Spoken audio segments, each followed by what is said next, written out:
The When I Grow Up Coach. What are you gonna be when you grow up? Hi guys. It's been so long since I posted a video here. I realize it's been since October. And granted, yes, it was the end of October, but it's like February. So I had to rectify that and just like sit here and talk to you because it's been so long since I've done that. Kind of blows my mind how long it's been, in case that's not coming out very obvious to you. So hope everyone's having a great 2011. I can't believe that it's February at this point. My mind is just blown, and 2011's been a really good year, but it's been really, really hard.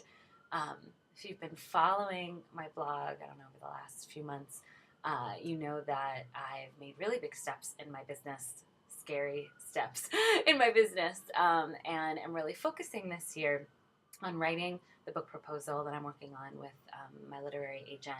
And wrapped up in that is also the goal of obviously selling the book proposal. And to do that, I really wanted to make it a priority to build my platform.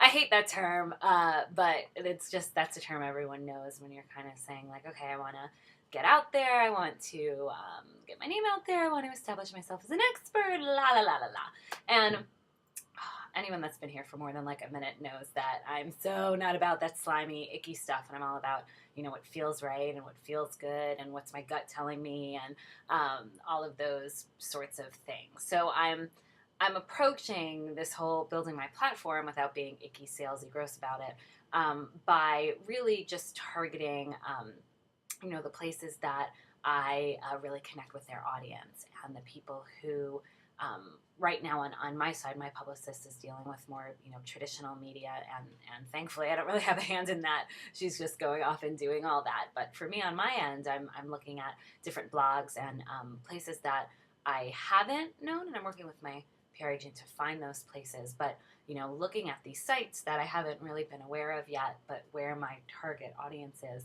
and making sure that I'm connecting with the non-sleazy people themselves. So if I'm clicking on a site and something's not sitting well, either it doesn't seem like there's a real person behind it, or it seems like it's just really focused on, you know, numbers or something that just gives me the uh-oh feeling.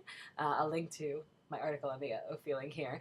If it's something that gives me the uh-oh feeling, then I am moving on. So, you know, it's interesting because I've had the thoughts lately where I'm just kind of wondering, you know, how much am I a coach and how much am I a writer at this point? It's really, really weird because it's starting to feel like things are shifting. And if I wanted to, I could shut down my coaching business, which is not at all what I want to do. But if I wanted to, I could shut down my coaching business and just really focus on working on, you know, the Declaration of You and writing ebooks. I just finished a career exchange ebook, and the whole thing rhymes, and it's like 50 pages, and Jess Swift is illustrating it for me as we speak, and she's amazeballs, and so I'm hoping to offer that to you guys soon.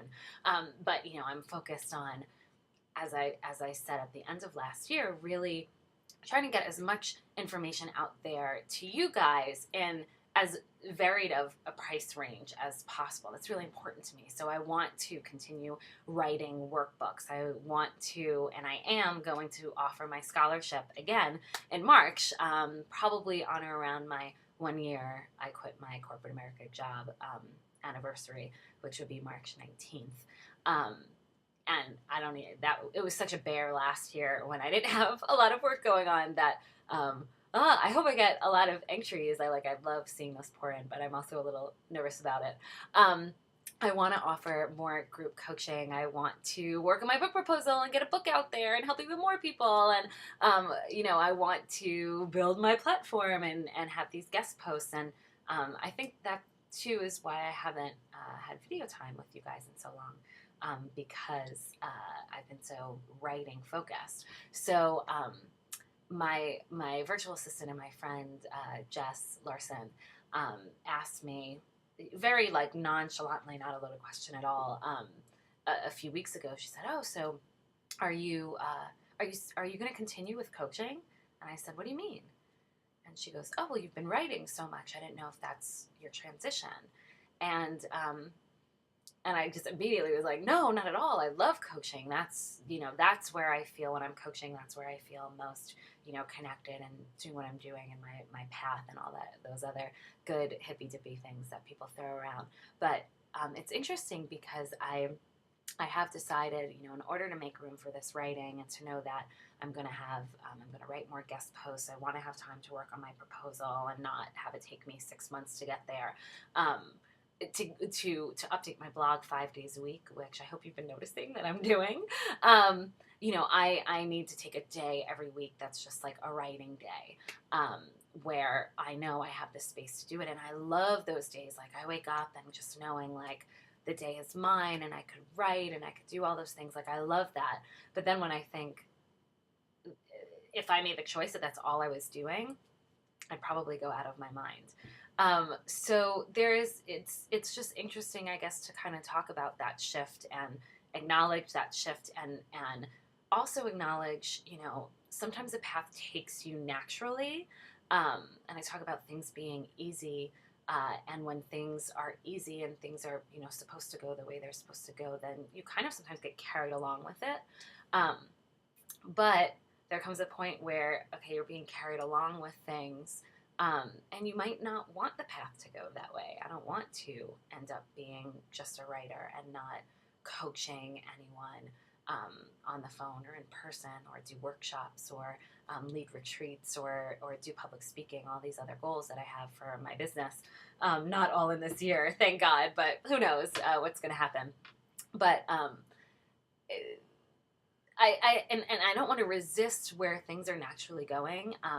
But I think it's also worth noting, you keep your eyes open and you keep yourself focused on what it is you want and what it is that really lights you up. And then the things that you feel like you, I want to say have to do, because that has a negative connotation. I don't mean it negatively. But the things that you feel like you want to do to support it. I want to do this writing to support it. I don't want to become a writer. Just understand where your boundaries are and where the fine line is. And I think that could happen, at any point, whether you're, in a cubicle right now, and you have to decide, how am I going to market my business? It's where do I want it to go? What do I want it to evolve into? And just to sort of know that you have control over all of that. And it's always going to be your choice. So yes, like seizing opportunities, saying yes to things, is all fantastic, and it's what I've been doing that has gotten me here. But it's also at this point getting to the point where it's a little overwhelming, and I have to say no to things, and I have to really track what's going on and make sure I don't overextend myself and not say yes to too many things. But it's nice. I feel like it's the first time I'm reaching out to people to ask to guest post, as opposed to them coming to me asking me, do you want to be part of this? And me just saying yes, and just waiting for those opportunities. It's kind of nice to be the one in the more proactive seat and looking at these websites and saying, yes, that's a place I want to be. And I'm like, yes, I want to be associated with, that person or whatever. So, yeah, these are all just things going through my mind that I wanted to, put out there in case they could help you. I hope so. I hope they could help you. So, yeah, I never know how to end these things. Leave your comments. I love them. And, yeah, okay, bye. That's it. That's the worst ending ever, but I'm going to leave it there. Bye. So when I grow up, coach, what are you going to be when you grow up? That was amazeballs.